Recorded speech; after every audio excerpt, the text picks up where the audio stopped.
Ok, vamos. Vamos desempacotar isso hoje. A nossa análise vai fundo no mundo da panificação. E, olha, temos um contraste bem interessante aqui. Brasil versus Europa. Certo. Um tema quente, literalmente. Exato. Recebemos um material técnico, assim, bem rico sobre esses dois mercados. A ideia é a gente entender como é que é tradição artesanal, sabe? Aquela padaria da esquina, cheirinho de pão quente. Aquela memória afetiva. Isso. Como é que isso está convivendo e, às vezes, né, batendo de frente com a produção industrial de pães congelados? Aquela que a gente vê pipocando em tudo quanto é lugar, supermercado. Entendi. A conveniência versus a tradição, né? Perfeito. Então, o objetivo aqui é destilar o que tem de mais importante nessas fontes, o que aproxima e o que distancia Brasil e Europa nisso.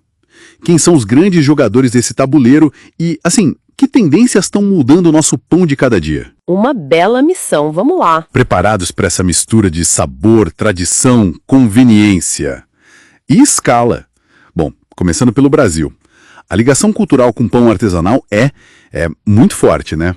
A padaria de bairro é quase um patrimônio. É verdade, faz parte do dia a dia de muita gente. E o pão francês, o nosso pão de sal, Sim. Ele continua sendo rei, né? Quase sempre feito ali na hora, artesanalmente. As pessoas parecem realmente valorizar aquele sabor, a textura, que vem de uma fermentação mais cuidadosa, seja natural, biológica. Aquela casquinha crocante. Exato. E não para aí, né? A gente vê também um movimento bem legal de pães especiais surgindo, usando ingredientes bem nossos, tipo mandioca, milho, queijos da região. Sim, uma busca por autenticidade, por produtos locais. Isso tá em alta. Parece que sim. E nessas padarias menores, a qualidade, o papo com o padeiro, sabe? A experiência toda. Isso conta muito para fidelizar a clientela, né? Com certeza. E o fascinante é ver como essa percepção, essa cultura, se reflete nos números. Olha, de acordo com dados projetados para 2025 pelo ITPC... O Instituto Tecnológico da Panificação, né? Isso. Com base em pesquisas importantes como as do Márcio Rodrigues, pela metodologia Propan, o pão francês ainda é o campeão absoluto no Brasil. Assim, disparado. Mesmo? E quanto seria isso? A gente está falando de 2,7 milhões de toneladas por ano. Isso dá mais de 41% de todo o pão consumido no país. É muita coisa. Nossa, quase metade. Exato. E logo atrás vem os pães macios, que em grande parte são artesanais também, né? Aqueles pães de leite, sovados, eles somam quase 1,1 milhão de toneladas. Dá uns 17%. Impressionante. O volume total de pães no Brasil é gigante. 6,52 milhões de toneladas por ano. E o faturamento de todo esse setor, estimado para 2024, foi de 138 bilhões de reais. Uau! 138 bilhões. É um mercado enorme. E com quase metade sendo pão francês, mostra uma força cultural tremenda mesmo. Sem dúvida. E na Europa? Lá eles têm aquela variedade imensa de pães, né? Baguete, ciabatta, pumpernickel. Imagino que a dinâmica do artesanal seja um pouco diferente, talvez. É diferente em alguns aspectos, sim. Mas olha, a valorização do artesanal também está super em alta por lá. O mercado artesanal europeu vem crescendo e os motores são bem parecidos com os daqui. Busca por alta qualidade, ingredientes naturais, métodos tradicionais, sabores autênticos. Ah, então a busca é a mesma. Tem um interesse muito grande por pães integrais, os de fermentação natural, o famoso sourdough, né? E aqueles que usam produtos locais. Países com tradições muito fortes, tipo França, Reino Unido, Alemanha, Itália, eles têm mercados artesanais super consolidados. Geralmente é uma produção menor, venda direta na padaria. Entendi, mais focado. Isso. Só que diferente do Brasil, onde a gente tem esses dados mais organizados do ITPC, mapear a divisão exata entre artesanal e industrial na Europa é bem mais complicado. Por quê? As definições de artesanal variam muito de país para país, sabe? Os dados são pulverizados, os canais de venda são diversos. Vai da padariazinha independente até o corredor do supermercado que vende um pão tipo artesanal. Aí fica difícil ter um número cravado. Faz sentido. Mas tem alguma estimativa? Tem. Uma estimativa de 2021 sugeria que os fabricantes artesanais respondiam por algo em torno de 27% do consumo total na Europa. É um número relevante, claro, mas bem menor que a fatia do artesanal aqui no Brasil. Principalmente se a gente colocar o pão francês nessa conta do artesanal, né? Interessante essa diferença, né? Tanto na fatia de mercado, quanto na disponibilidade de dados. Agora, vamos virar a página, vamos olhar o outro lado. A conveniência à escala da indústria.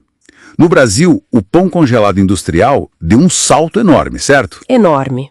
É uma transformação visível. Esse sistema bake-off, né? O pão chega congelado e é só assado no ponto de venda. Isso realmente facilitou muitas coisas, parece. Sem dúvida. Permitiu que supermercado, loja de conveniência, até restaurante, pudesse oferecer pão quentinho a qualquer hora. E sem precisar montar uma padaria inteira, né? Com padeiro, equipamento. Exatamente. Reduziu muito a barreira de entrada para oferecer pão fresco. E isso também abriu as portas para mais variedade, né?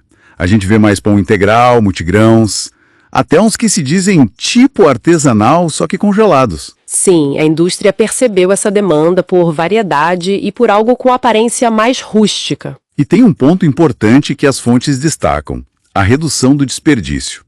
Assar só o que vai vender ajuda muito nisso, né? Com certeza. É um fator econômico e ambiental relevante para quem vende. E os números confirmam essa expansão toda do congelado aqui no Brasil. Quais são os números? Olha, estima-se que só o mercado de congelados bake-off no Brasil já gire em torno de 700 mil toneladas por ano.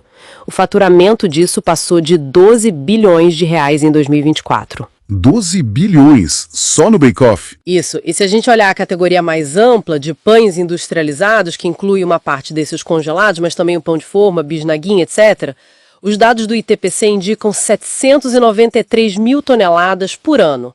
Dá uns 12% do total de pães. Entendi. E tem dados recentes da ABIMAP, Associação da Indústria. Ah, sim, a ABIMAP. Eles mostraram um crescimento forte em 2024 para os pães industrializados como um todo, 8,3% a mais no faturamento, chegando a 15,5 bilhões, e 6,5% a mais no volume, totalizando quase 800 mil toneladas. E o que puxou isso? Vários fatores.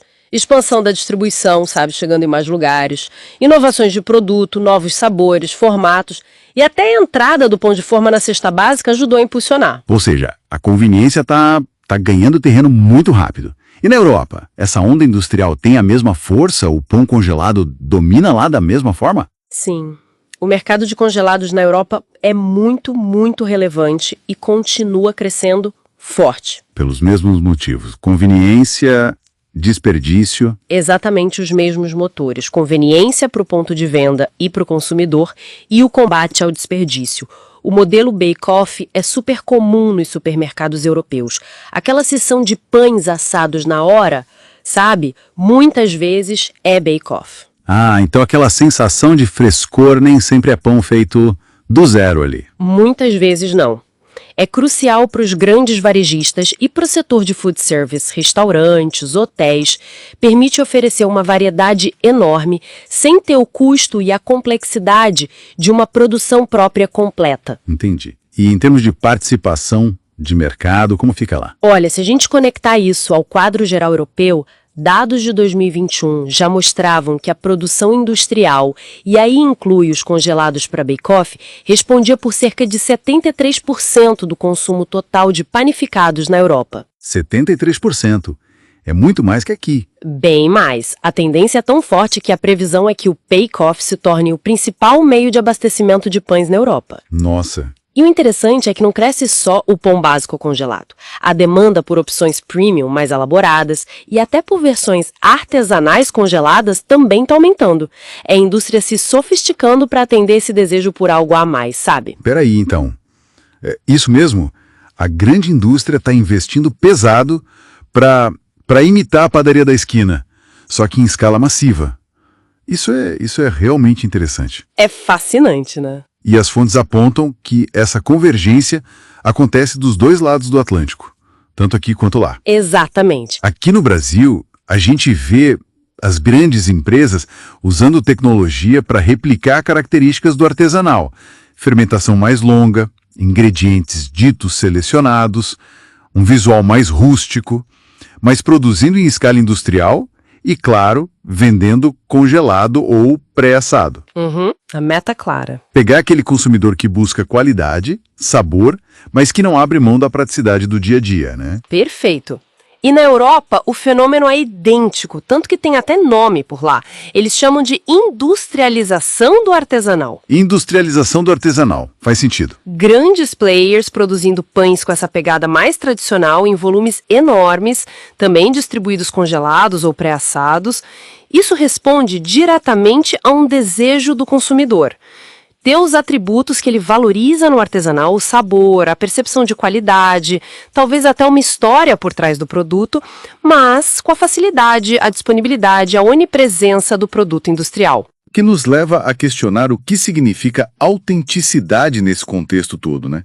Quando a indústria consegue replicar tão bem as características do feito à mão. Exatamente, é uma linha bem tênue, né? E levanta um debate super importante sobre percepção versus realidade na cabeça de quem compra. Total. Falando em indústria e nesses grandes players, mapear quem é quem na Europa é um desafio, como você mencionou, por causa da fragmentação dos dados e tal. Mas as fontes citam alguns nomes de peso nesse setor de panificação congelada, né? Sim, citam alguns gigantes. Tem a Europastre, da Espanha, que é frequentemente citada como líder, parece, a Lantmännen, Unibake, que é um grupo dinamarquês enorme, a Van de Mortele, da Bélgica, a Delifrance, francesa, e a Arista, que tem origem suíça e irlandesa, mas é uma potência global. Isso, a Arista é enorme e tem presença forte no mundo todo, inclusive aqui no Brasil, como veremos. Outras como General Mills, Associated British Foods, também aparecem. Dá uma ideia da escala do negócio lá fora. É pesado. E é inegável o papel estratégico dessas grandes fábricas e da tecnologia que elas usam. Elas garantem não só a conveniência e a variedade que a gente falou, mas também conseguem ter preços competitivos. Isso é fundamental na cadeia de suprimentos europeia. A logística por trás disso tudo é impressionante. Imagino. É um verdadeiro xadrez industrial. Não é só fazer pão, né? De jeito nenhum. Voltando para o Brasil. A dificuldade em ter dados claros de participação de mercado, o market share, também existe por aqui. Mas as fontes mencionam alguns dos principais fornecedores de congelados aqui para a gente ter uma ideia. Sim, mencionam alguns nomes importantes. Além da Bimbo Brasil, que você falou que pertence à Arista. Exato, a Bimbo é parte da Arista. Tem a Marquespan, que parece ser muito forte no sul e sudeste, principalmente com pão francês congelado. A Pan Cristal, com bastante atuação no nordeste. E várias outras que aparecem como importantes também. Superpan, Pão em Arte, Pão da Hora, Natan, Peck Pão, Gold Pão, Bread King. É um mercado com muitos participantes relevantes regionais e nacionais. Mostra que tem espaço, né? Isso reforça bem a dinâmica brasileira que a gente está vendo. É um setor que movimenta uma grana enorme, 138 bilhões em 2024, e tem um volume gigantesco, mais de 6,5 milhões de toneladas por ano. Claramente tem muito espaço para o crescimento do congelado e do industrial aqui. Mas a força cultural do pão francês e do artesanal tradicional ainda define muito do nosso mercado. Talvez de forma até mais acentuada do que a gente vê na Europa hoje. O artesanal aqui ainda tem um peso muito grande no consumo total. Entendi. Então, para a gente amarrar tudo isso, o que tudo isso significa no fim das contas? Parece que a grande história aqui é essa dança constante entre a tradição artesanal e a eficiência industrial, né? Tanto aqui quanto lá na Europa. Perfeito. É uma busca permanente por equilibrar as coisas. Equilibrar a qualidade, aquele toque de autenticidade que as pessoas buscam, com a praticidade e a escala que o mundo moderno exige cada vez mais. Exatamente. E se a gente fosse destilar uma visão final, assim, eu diria que apesar do avanço inegável da indústria, do congelado, a tendência que mais chama atenção, ou que pelo menos guia a inovação no setor todo, é a valorização, seja ela real ou só percebida, das características artesanais. Mesmo no industrial? Mesmo no industrial, o desejo por conveniência é muito forte, claro. Mas a busca por sabor, por qualidade, continua sendo um motor poderoso. E isso força até o segmento bake-off a se reinventar o tempo todo, para entregar uma experiência que seja mais próxima do fresco, do especial, do feito na hora. Fica bem nítido que é um mercado muito vivo, né? Que está sendo constantemente remodelado pela tecnologia e, claro, pelos nossos próprios desejos e necessidades como consumidores, que não param de mudar. Exatamente. É um reflexo direto do que a sociedade busca. E o que vem pela frente? Bom, isso abre espaço para a gente pensar no futuro, né? Considerando essa fusão da tecnologia, que está buscando replicar o artesanal, com um desejo cada vez maior por personalização que a gente vê em vários setores. Onde isso pode chegar? Será que a próxima grande fronteira seria a panificação hiperpersonalizada? Imagina só. Como assim? Usar a eficiência industrial, talvez através de microfábricas locais, ou quem sabe inteligência artificial ajustando receitas em tempo real para criar pães com perfis de sabor ou nutricionais únicos, sabe? Feitos sob medida para cada pessoa, para cada ocasião. Uau! Pão customizado em escala. É algo para a gente refletir, né? Sobre qual será o futuro do